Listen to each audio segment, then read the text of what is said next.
when we usually do these filmmakers background checks and stuff, everybody likes to go to Facebook or Wikipedia. But you know, Casey.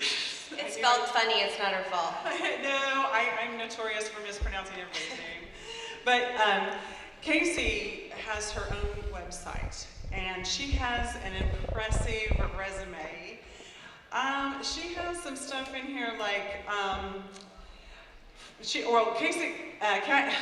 Casey does it all: film, television, commercials, theater, improv. She has worked with Ron Howard in Angels and Demons, Grace Lee with American Zombie, Robert Altman with Kansas City. Yeah, you got some connections. And you have some television with ER and some Miami Medical. Yeah. Tell how did you get all those connections going? How did you build that resume that we're seeing on? Slowly. So slowly. I went to KU for theater and film. I graduated in theater and film. Rock Chalk Jayhawk, KU. One of my close friends from high school, Jessica Small, her father was a professor at the theater when I was there, and she's here tonight. I haven't seen her in 9 years, which is awesome. So I went to school, and then I did a professional theater for a while. I did professional Shakespeare, and then I sold everything I had in Lawrence and moved to LA, and I got a job working as a stand-in for someone who was doing a movie in Lawrence when I was in high school, and they got me a job being their stand-in. Moira Kelly, awesome actress, gave me a job, thank you. So I started doing stand-in work, and then I just started, submitting my resume and auditioning, and like, it's been a long haul. It's still a long haul, but yeah. Which is your most favorite genre to work in? Which role do you like to play? Is it film? Is it theater? Oh, I'll tell you this. This is my first feature film that I've written and directed. So for me, the writing and the directing is awesome because you get to put everything together and you have a vision and you make it come to fruition, and it's a long haul. But acting to me is like being a kid. Like all you do is you get the script, you read it a few times, you do the background work, you prepare yourself, and then you go to work and you play. And that's all you do. You don't have the worries of everyone asking you stuff. So for me, that's the candy. So is that the most fun for you too? Is that?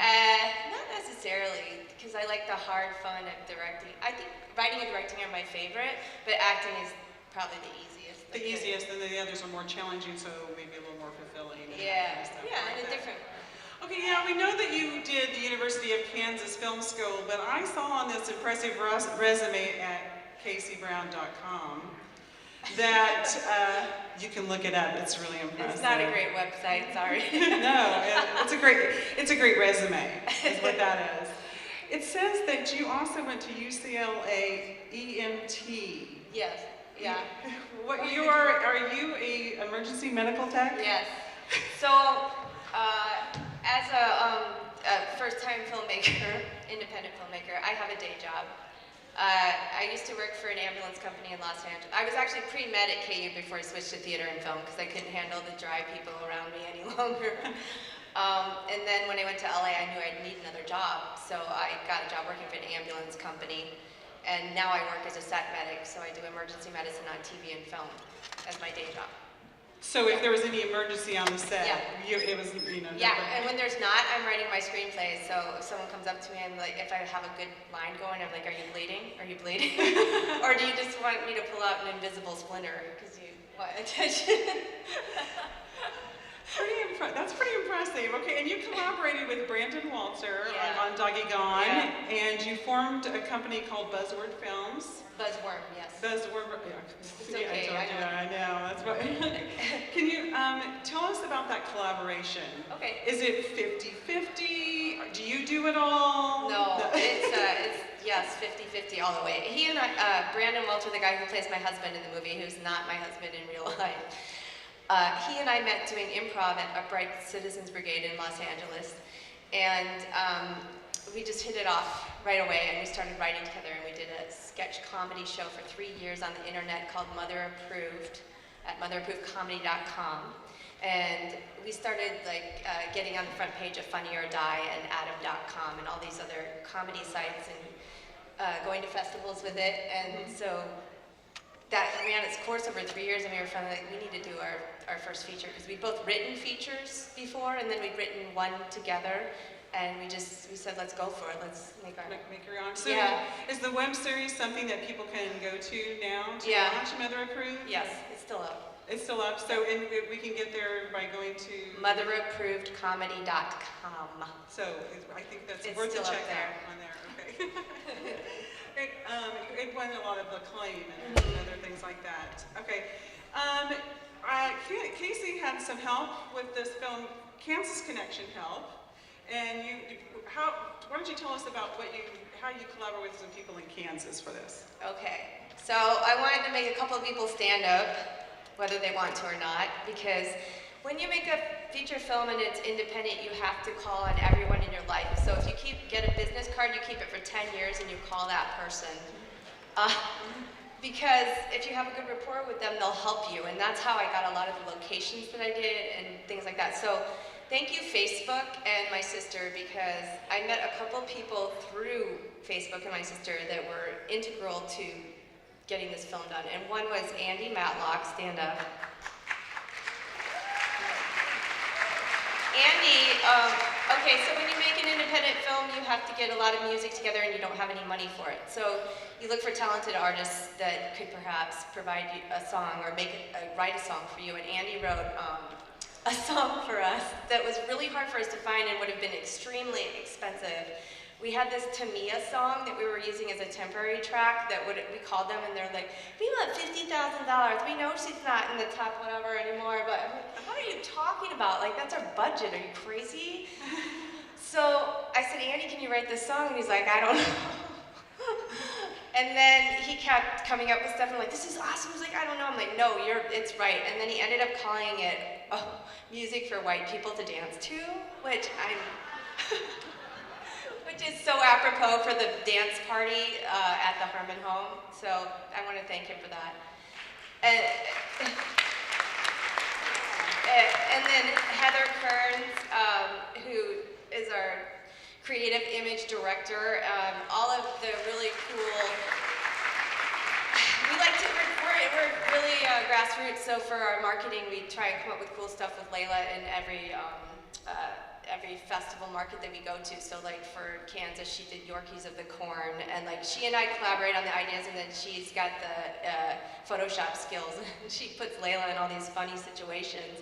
She did one for Napa next that's got Layla inside the bottle for Sideways. That's just like, so thanks Heather, like thank you for that. Okay, I'd like to open up to some questions in the crowd. I'm not sure that do I have mics up? Oh, I see them now. So if you guys have some questions for Casey, let's open it up for that. What do you have?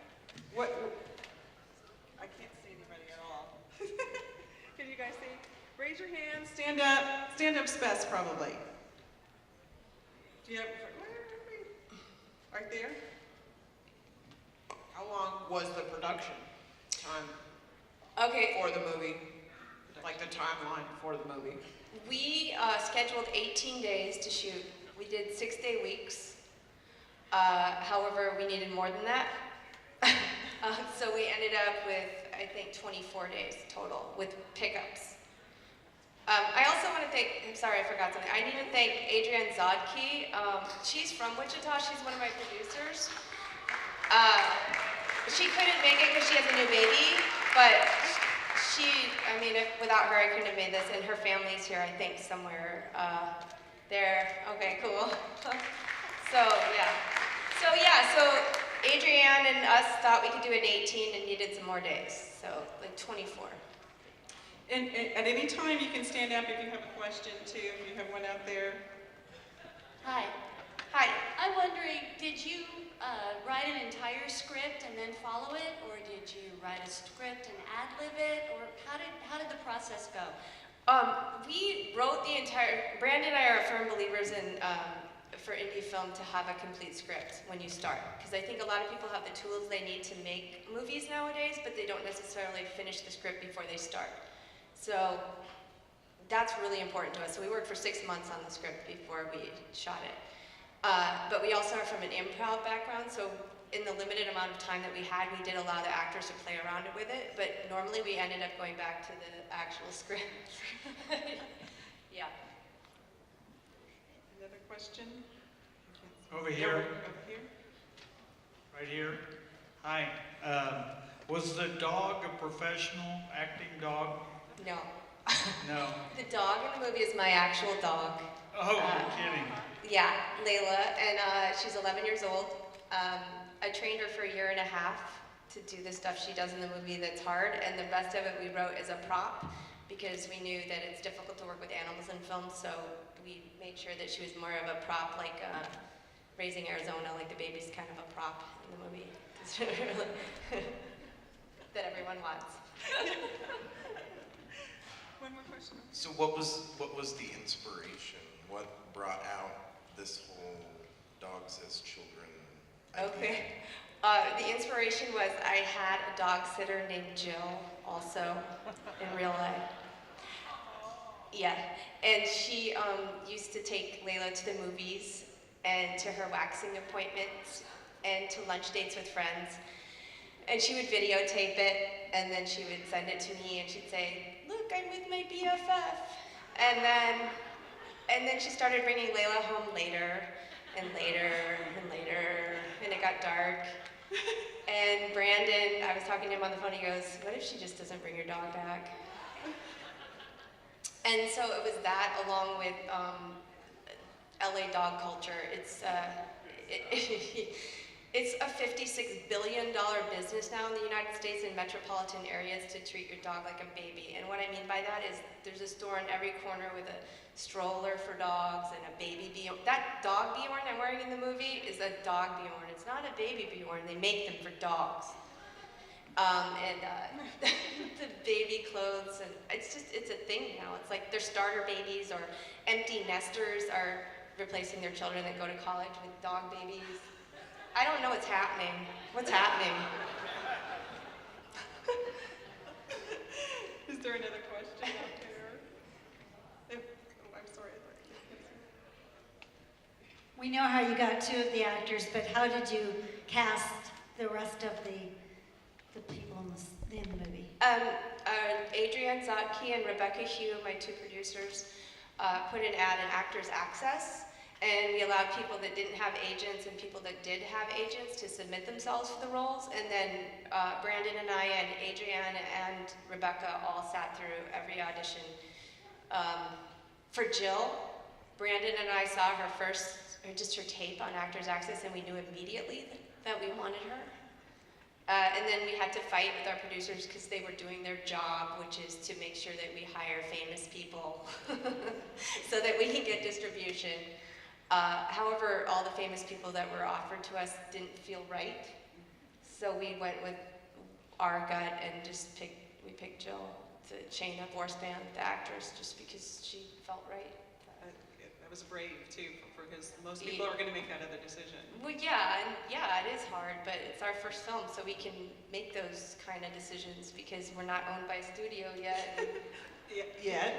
And we want to, show what we like, I guess. Yeah. So you're kind of, do we have one more question? First, thank you very much for a very entertaining film. Truly enjoyed.